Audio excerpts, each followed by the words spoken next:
Dieu a fait briller la lumière dans nos cœurs. 2 Corinthiens 4, 6.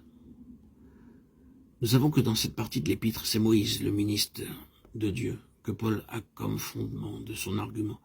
C'est par la désignation serviteur de Dieu que nous connaissons Moïse.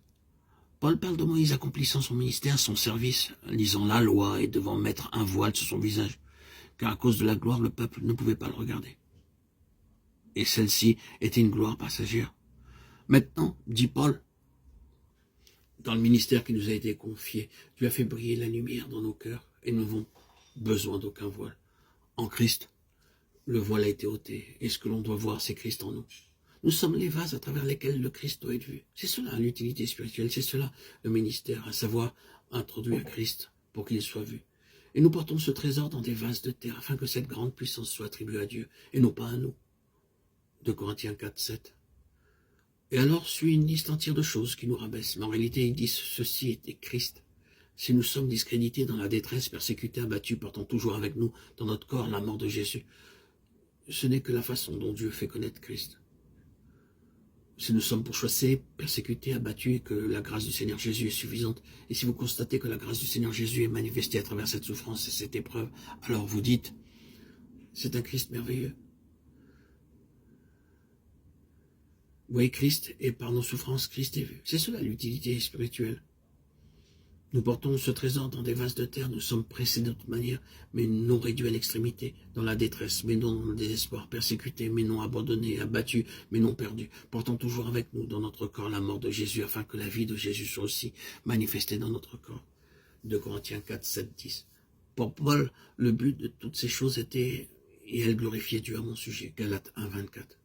Que voulez-vous de plus? Si vous et moi, nous pouvons dire cela à tout moment, nous n'aurons pas vécu en vain. C'est ceci le ministère. Nous aurons été d'une certaine aide. S'il peut être dit, et glorifier Dieu à mon sujet. Mais c'est en voyant. Pour être spirituellement utile, nous devons voir, afin que par notre vie, le terrain soit préparé pour que d'autres voient. Parce que nous voyons et faisons connaître ce que nous voyons, nous pouvons être des épîtres vivantes. Mais il se peut que d'autres ne voient pas. Cependant, il y a le terrain pour qu'ils voient.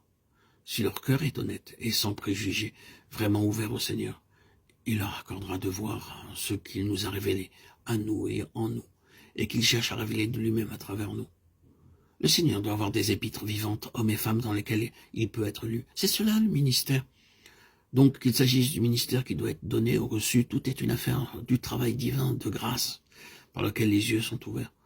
Tout cela constitue un grand appel pour que nous cherchions le Seigneur de tout notre cœur, afin qu'il nous ouvre les yeux.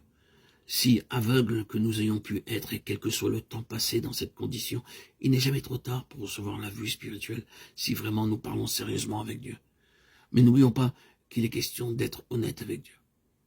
Le Seigneur Jésus a dit une chose surprenante à Nathanaël. Celui-ci était en péril proche de ce double aveuglement. Au moment où il s'est permis d'exprimer un préjugé populaire, il s'est trouvé très près de la zone de danger. Il dit, peut-il venir de Nazareth quelque chose de bon? Jean 1, 46. C'est un préjugé populaire. Un préjugé populaire a volé à bien des hommes et des femmes la possibilité de connaître plus pleinement les pensées de Dieu. Les préjugés peuvent prendre beaucoup de formes. Soyons prudents. Mais Nathanaël fut sauvé. Le Seigneur Jésus lui dit, en vérité, vous verrez désormais le ciel ouvert et les anges de Dieu monter et descendre au-dessus du Fils de l'homme. Jean 1, 51. Désormais. Il voulait dire, bien sûr, au jour de l'Esprit. Nathanaël verrait par l'Esprit du Seigneur. Il a été en danger, mais il a échappé. Si vous êtes en danger par votre préjugé, méfiez-vous. Abandonnez votre préjugé, soyez sincères. Soyez un Israélite dans lequel il n'y a point de Jacob, point de fraude, avec un cœur ouvert au Seigneur. Et vous verrez,